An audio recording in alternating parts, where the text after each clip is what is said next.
ल यो भन्नु त के हो यो प्लेट हो के को लागि युज हुन्छ के हो यो भन्नु अनि यसको प्राइस नि भन्नु एक्सएल क्यामेरा यो स्लाइडिङको काम गर्छ यसले स्लाइडिङको काम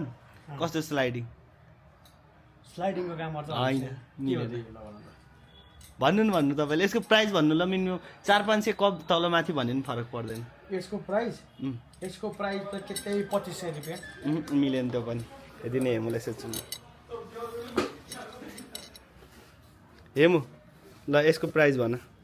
पहिला सुरुमा अनि यो के पनि भन्नु पर्यो अँ केमा युज हुन्छ यो मुसा मार्नेवाला होइन होइन त मुसा मार्नेवाला जस्तो छ ल तिमीलाई जानेन होइन यो के हो भनेर भन्न ल यसको प्राइस मात्रै भन 300-400 तल माथि भन्यो नि भयो 400 नै भन्दैन 800 मिलेन तिमीलाई थाहा प्राइस गेस गरेर यसको प्राइस र के हो यसो अनुमान लगाउन के होला मुसा मार्ने भने त यो क्यामेराको तल लाग्ने होइन यसको प्राइस भन नि त ल लगभग यति जति होला फिल्म खिच्नेवाला यसरी भुकाउनेवाला हुन्छ त्यही त होइन यसको 1200 होला मिलेन यसको प्राइस चाहिँ यो चाहिँ तपाईँको गिम्बल हुन्छ नि